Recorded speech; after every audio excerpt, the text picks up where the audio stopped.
میں اپنے کلینک پر بیٹھی ہوئی تھی اور باہر ایک بہت بڑی سی گاڑی آ کر رکی۔ وہ اتنی بڑی سیاہ رنگ کی گاڑی تھی کہ اسے دیکھ کر میری آنکھوں میں چمک آ گئی۔ بہت عرصے سے میں ایسی ہی گاڑی خریدنے کی خواہش رکھتی تھی، مگر یہ سب میرے بس میں کہاں تھا۔ میں بس کلینک کی کھڑکی سے حسرت بھری نگاہوں سے اس گاڑی کو دیکھ رہی تھی کہ جبھی اس گاڑی میں سے ایک بوڑھا اترا اور ساتھ ہی ایک لڑکی بھی۔ وہ بہت کم عمر لڑکی تھی جسے وہ بوڑھا ہاتھ پکڑ کر میرے کلینک کے اندر لا رہا تھا، اور یہ دیکھ کر میں حیران رہ گئی تھی کہ وہ میرے کلینک میں کیوں آ رہے ہیں، کیونکہ میرا کلینک تو صرف عورتوں کی خاص مسائل کے لیے تھا اور وہ لڑکی کافی چھوٹی تھی۔ میں جلدی سے سیٹ ہو کر اپنی کرسی پر بیٹھ گئی، کیونکہ میں کوئی ڈاکٹر نہیں تھی، میں ایک نرس تھی جس نے سالوں ایک گورنمنٹ ہسپتال میں نوکری کرنے کے بعد تجربہ حاصل کیا تھا اور پھر کم تنخواہ ملنے کی وجہ سے اپنا ہی کلینک کھول لیا تھا۔ لیکن کوئی نہیں جانتا تھا کہ میں ڈاکٹر نہیں بلکہ نرس تھی۔ میں ہمیشہ خود کو ڈاکٹر ہی ظاہر کرتی تھی۔ جیسے ہی وہ دونوں اندر داخل ہوئے، میں نے ایک پیشہ ورانہ سنجیدگی اپنے چہرے پر طاری کر لی اور اپنی اینک ناک پر ٹکاتے ہوئے انہیں غور سے دیکھا۔ اس بوڑھے نے کمرے کا جائزہ لیا اور پھر براہ راست میرے سامنے والی کرسی پر بیٹھ گیا۔ وہ لڑکی بیچاری خوف کے مارے دیوار سے لگ کر کھڑی ہو گئی تھی۔ اس بوڑھے نے بغیر کسی تمہید کے نوٹوں کی ایک بھاری گڈی میرے میز پر رکھی اور کھرکھری آواز میں بولا کہ ڈاکٹر صاحبہ، اس لڑکی کو ابارشن کرنا ہے اور یہ کام آج ہی ہونا چاہیے۔ میں نے ان نوٹوں کو دیکھا تو میرا دل زور سے دھڑکا، مگر میں نے اپنی تربیت کا فائدہ اٹھایا اور چہرے پر غصے کے تاثرات لاتے ہوئے ان پیسوں کو ایک طرف دھکیل دیا۔ میں نے سختی سے کہا کہ آپ کو شاید غلط فہمی ہوئی ہے، میں خاندانی ڈاکٹر ہوں اور یہاں صرف قانونی اور جائز مریضوں کا علاج ہوتا ہے۔ آپ جس کام کی بات کر رہے ہیں وہ ایک سنگین جرم ہے اور میں اپنی برسوں کی عزت ایک لمحے میں خاک میں نہیں ملا سکتی۔ آپ مہربانی کر کے یہاں سے تشریف لے جائیں۔ اس بوڑھے کے چہرے پر تھوڑی پریشانی آئی اور اس نے اپنی جیب سے ایک اور گڈی نکال کر پہلی والی کے اوپر رکھ دی۔ وہ کہنے لگا کہ ڈاکٹر صاحبہ، عزت اور شہرت سب پیسوں سے بنتی ہے، آپ بس اس بوجھ کو ختم کریں۔ میں آپ کو اتنے پیسے دوں گا کہ آپ کی نسلیں یاد رکھیں گی۔ میں نے ابھی بھی حامی نہیں بھری بلکہ اپنی کرسی سے کھڑی ہو گئی اور کہا کہ یہ صرف پیسوں کا معاملہ نہیں ہے، اس میں لڑکی کی جان کو بھی خطرہ ہو سکتا ہے، اور اگر پولیس کو پتہ چل گیا تو میرا کلینک سیل ہو جائے گا۔ میں ایسے غیر قانونی کاموں میں ہاتھ نہیں ڈالتی۔ بوڑھا میری اس ہچکچاہٹ کو دیکھ کر مزید بزید ہو گیا اور اس نے اپنی گاڑی کی چابی بھی میز پر رکھ دی اور بولا کہ یہ سب آپ کا ہے، بس میرا یہ کام کر دیں۔ میں نے دل ہی دل میں مسکراتے ہوئے سوچا کہ اب شکار پوری طرح جال میں پھنس چکا ہے۔ میں نے گہرا سانس لیا اور کہا کہ ٹھیک ہے، میں پہلے لڑکی کا معائنہ کروں گی اور دیکھوں گی کہ صورتحال کیا ہے۔ آپ باہر بیٹھیں۔ بوڑھا باہر نکلا تو میں نے لڑکی کو اپنے قریب بلایا۔ وہ کانپ رہی تھی اور اس کی آنکھیں بتاتی تھیں کہ وہ کتنی مجبور تھی۔ میں نے اسے جب اپنے قریب بٹھایا تو اس کی آنکھوں میں اپنی جوانی کی جھلک دکھائی دی۔ وہ بالکل میری ہی جیسی تھی۔ مجھے ایسا لگا جیسے کسی نے میرا ماضی میرے سامنے لا کر رکھ دیا ہو۔ ایک لمحے کے لیے میں سب کچھ بھول گئی، پیسہ، دولت، گاڑی، مجھے بس اس کی آنکھوں کی بے بسی نے توڑ دیا، اور میں نے اسے نرمی سے پوچھا کہ یہ بوڑھا تمہارا کون ہے اور تمہیں یہاں کیوں لایا ہے؟ اور پھر جو بات اس لڑکی نے بتائی وہ سن کر میرے رونگٹے کھڑے ہو گئے۔ اس لڑکی نے اپنی لرزتی ہوئی آواز میں میرا ہاتھ تھاما اور سسکیاں بھرتے ہوئے کہنے لگی کہ یہ بوڑھا میرا نام رمیسا ہے اور میں نے ایک بہت ہی غریب گھرانے میں آنکھ کھولی تھی۔ ہمارے حالات اتنے برے تھے کہ کبھی 2 وقت کی روٹی مل جاتی تو کبھی فاقوں کی نوبت آ جاتی تھی۔ میں نے بچپن سے ہی آنکھوں میں ڈاکٹر بننے کے خواب سجا رکھے تھے۔ میں سفید کوٹ پہن کر لوگوں کی زندگی بچانا چاہتی تھی، لیکن یہ سب کچھ ہم جیسے غریبوں کے لیے شاید ممکن نہیں ہوتا۔ خواب دیکھنا تو مفت تھا، مگر انہیں پورا کرنے کے لیے جس سرمایہ کی ضرورت تھی وہ ہمارے پاس کہاں تھا۔ اسی لیے بہت چھوٹی سی عمر سے ہی میں نے اپنی ماں کے ساتھ کام کرنا شروع کر دیا۔ میری ماں شہر کے ایک بڑے سرکاری ہسپتال میں صفائی کا کام کرتی تھی۔ میں روزانہ اس کے ساتھ جاتی اور وہاں کے بوباس اور فضا میں خود کو ڈھالنے لگی۔ میں اپنی ماں کا ہاتھ بٹاتی، فرش صاف کرتی اور کچرا اٹھاتی، مگر میری نظریں ہمیشہ ان لیڈی ڈاکٹروں پر ہوتی جو وقار سے راہداریوں میں چلتی تھیں۔ میں حسرت سے انہیں دیکھتی اور سوچتی کہ کیا کبھی میں بھی اس مقام تک پہنچ پاؤں گی۔ اسی ہسپتال کی گندگی صاف کرتے کرتے میں نے انسانی رویوں کی وہ غلاظت بھی دیکھی جس نے مجھے وقت سے پہلے بڑا کر دیا تھا۔ مجھے یاد ہے کہ کیسے لوگ ہمیں حقارت سے دیکھتے تھے، جیسے ہم انسان نہیں بلکہ اسی کچرے کا حصہ ہوں جس کو ہم صاف کرتے تھے۔ میری ماں اکثر مجھ سے کہتی تھی کہ رمیسا، تم یہ خواب دیکھنا چھوڑ دو، ہم جیسے لوگوں کی قسمت میں صرف دوسروں کی غلاظت صاف کرنا لکھا ہے۔ مگر میرے اندر کی ضدی لڑکی ہار ماننے کو تیار نہیں تھی۔ میں نے وہیں چھپ چھپ کر نرسوں کے کام دیکھنا شروع کیے اور آہستہ آہستہ انجیکشن لگانا اور زخموں پر پٹی کرنا سیکھ لیا۔ میں لوگوں سے چوری چھپ کے بہت کم پیسے لے کر ان کی مدد کرنے لگی تھی۔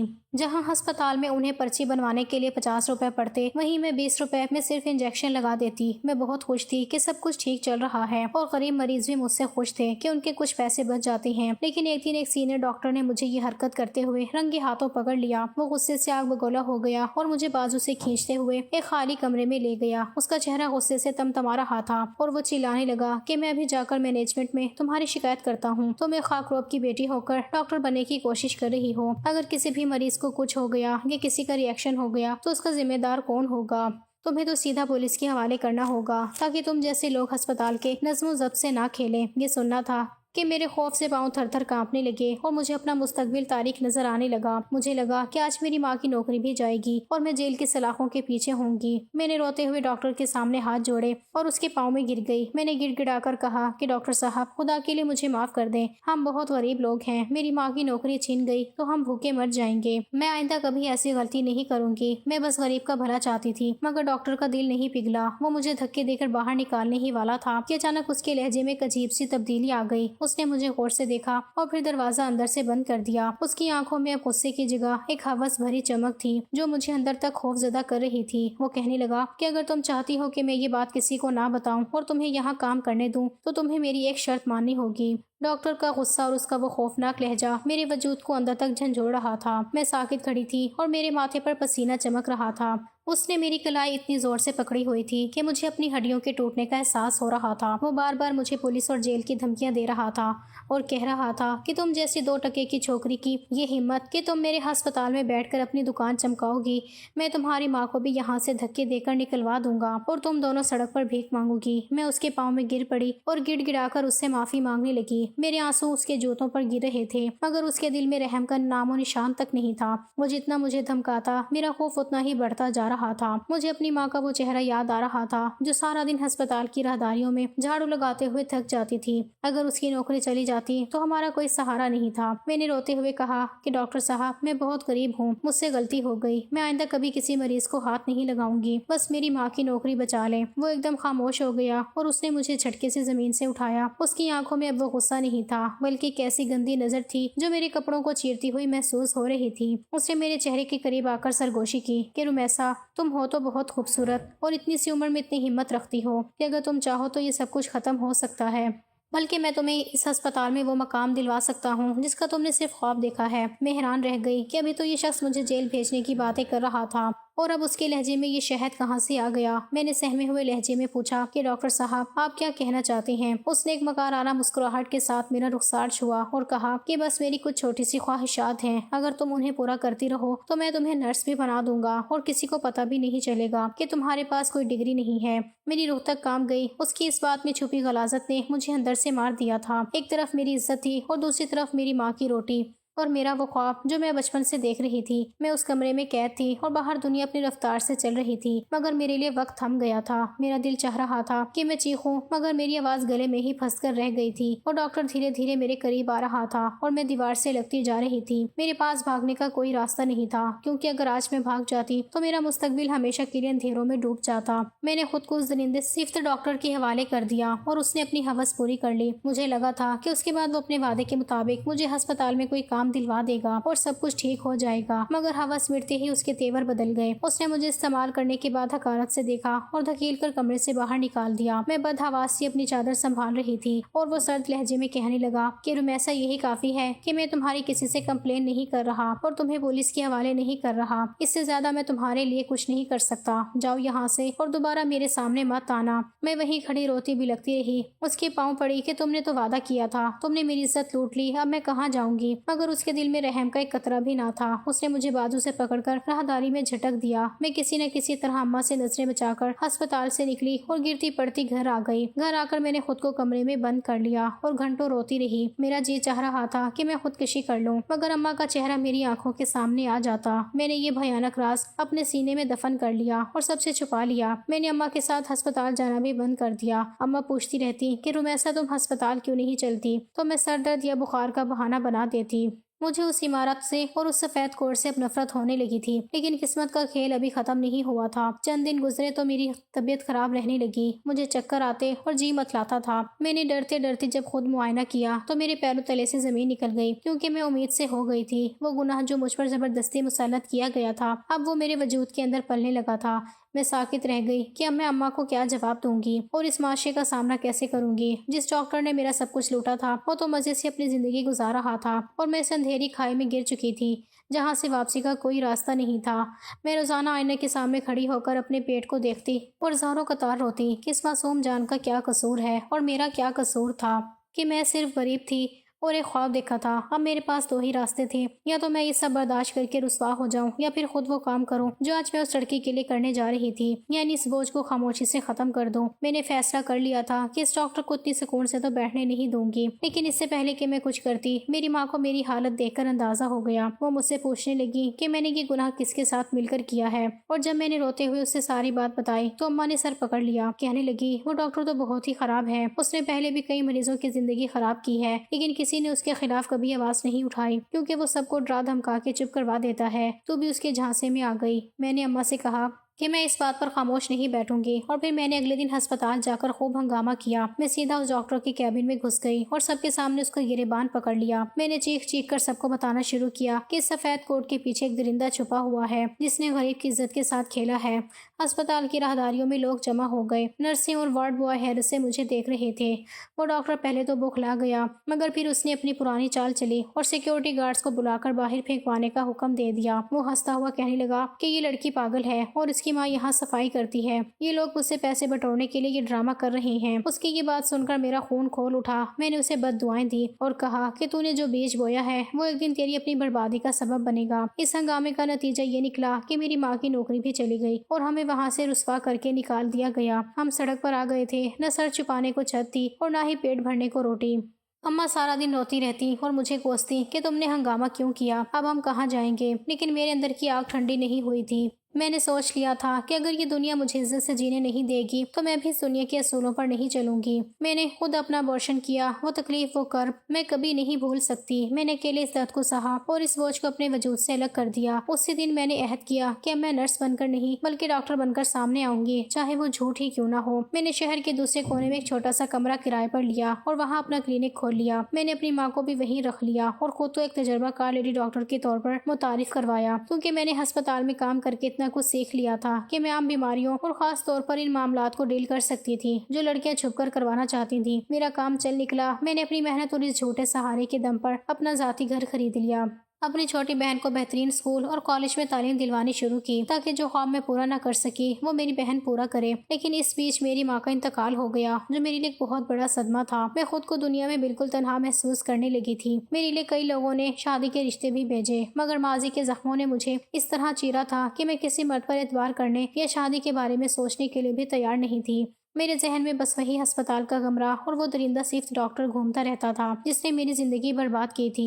میں نے اپنی تمام تر توجہ اپنی چھوٹی بہن پر مرکوز کر دی، اس کی تعلیم مکمل کروائی اور اسے ایک اچھے گھرانے میں عزت کے ساتھ رخصت کر دیا، اور پھر میں اپنے اس بڑے سے گھر اور کلینک میں بالکل تنہا رہ گئی۔ میں نے اپنے کلینک میں کام میں مدد کے لیے کم عمر لڑکی رکھی تھی جو صفائی ستھرائی اور مریضوں کو سنبھالنے میں میری مدد کرتی تھی۔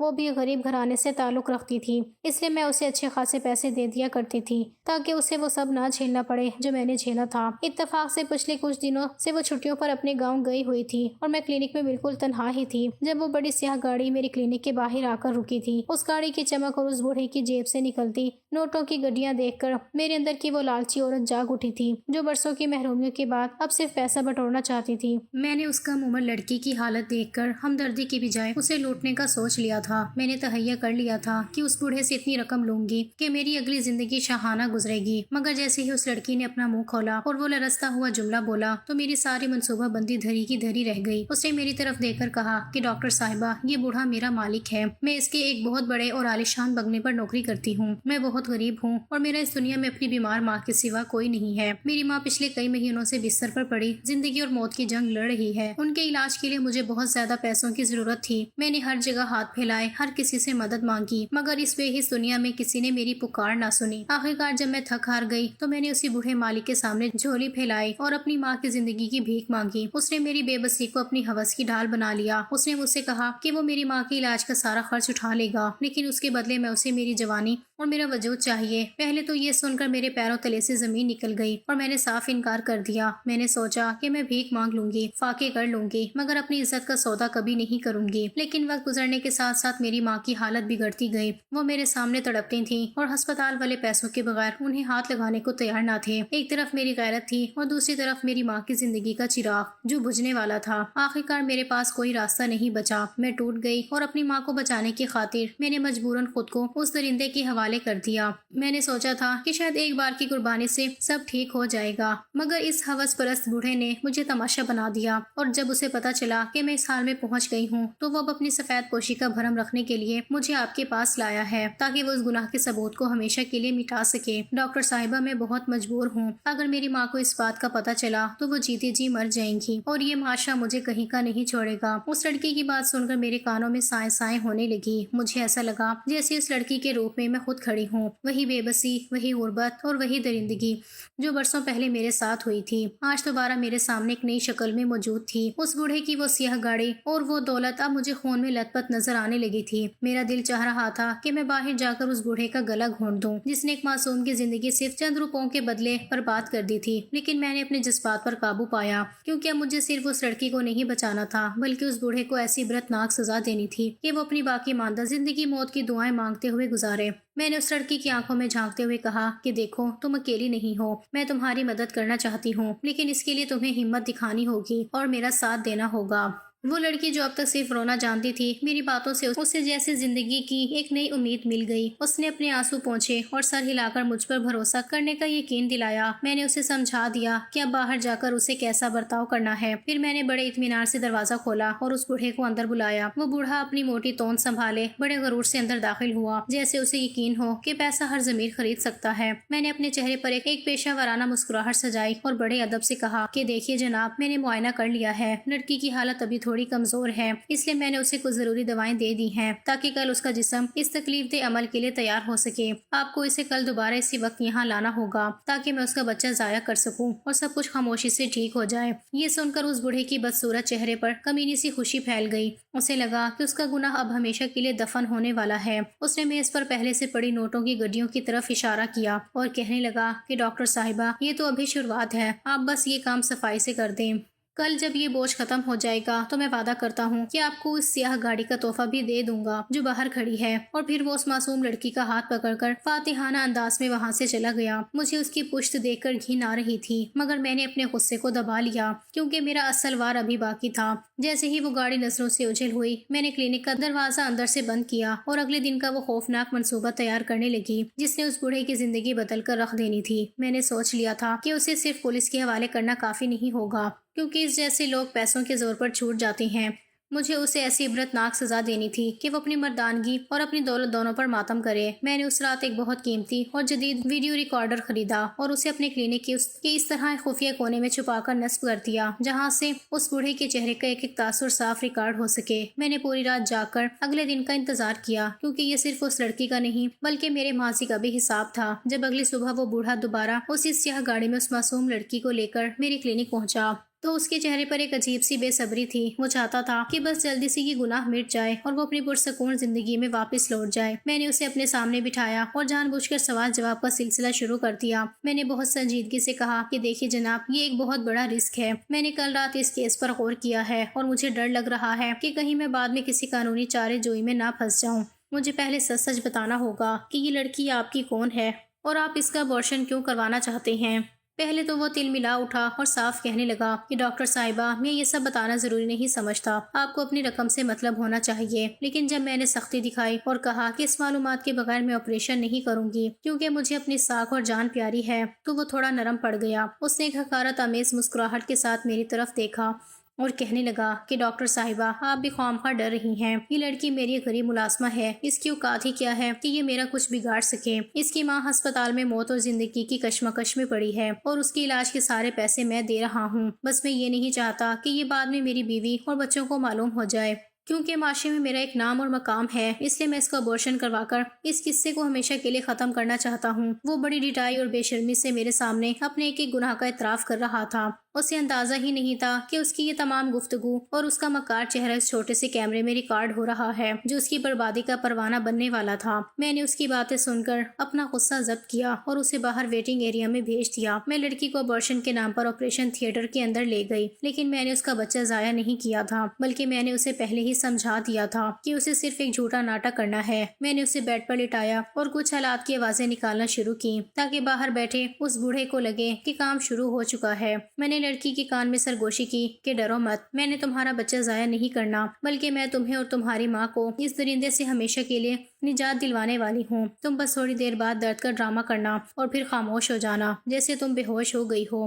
میں نے کچھ دیر بعد کمرے میں ہلکا سا شور مچایا اور پھر باہر جا کر اس بوڑھے سے کہا کہ آپریشن مکمل ہو گیا ہے اور اب آپ کو وہ وعدہ پورا کرنا ہوگا جو آپ نے مجھ سے کیا تھا۔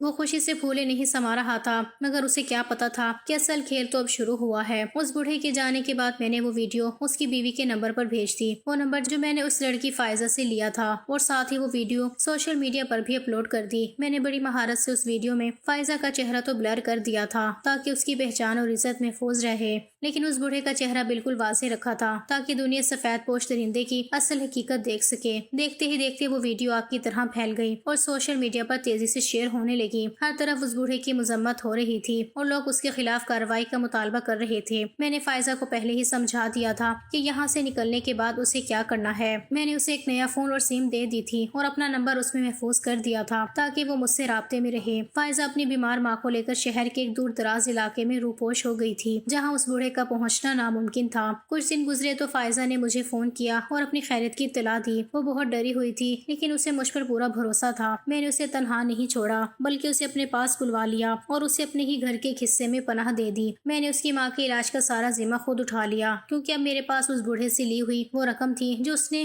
گناہ مٹانے کے لیے دی تھی، مگر میں نے اسے ایک نیکی کے کام میں لگا دیا تھا۔ دوسری طرف اس بوڑھے کی زندگی جہنم بن چکی تھی۔ اس کی بیوی نے وہ ویڈیو دیکھتے ہی اسے گھر سے نکال دیا اور اس کے بچوں نے اس سے ہر قسم کا رشتہ ختم کر دیا۔ معاشرے میں اس کی جو عزت تھی وہ خاک میں مل گئی اور پولیس نے اس وائرل ویڈیو کی بنیاد پر اس کے خلاف تحقیقات شروع کر دی۔ وہ شخص جو کل تک اپنی دولت اور طاقت کے نشے میں چور تھا، اب عدالتوں کے چکر کاٹ رہا تھا اور چھپتا پھر رہا تھا۔ فائزہ میرے ساتھ میرے گھر میں محفوظ تھی۔ اسے دیکھ کر مجھے لگتا تھا جیسے میں نے اپنی ماضی کا وہ قرض اتار دیا جو برسوں سے میرے سینے پر بوجھ بنا ہوا تھا۔ میں نے اسے اپنی چھوٹی بہن کی طرح رکھا اور اسے حوصلہ دیا کہ زندگی ابھی ختم نہیں ہوئی ہے بلکہ یہ تو ایک نئی شروعات ہے۔ میں نے تہیہ کر لیا تھا کہ اب میرا یہ کلینک صرف پیسہ کمانے کی جگہ نہیں بلکہ فائزہ جیسی مجبور لڑکیوں کی پناہ گاہ بنے گا جہاں ان کا سودا نہیں بلکہ ان کی زندگیوں کی حفاظت کی جائے گی۔ پھر ایک دن میں فائزہ کی ماں کے علاج کے لیے اس کے ساتھ اسی سرکاری ہسپتال گئی جہاں کبھی میں فرش صاف کیا کرتی تھی۔ وہاں کی راہداریوں میں چلتے ہوئے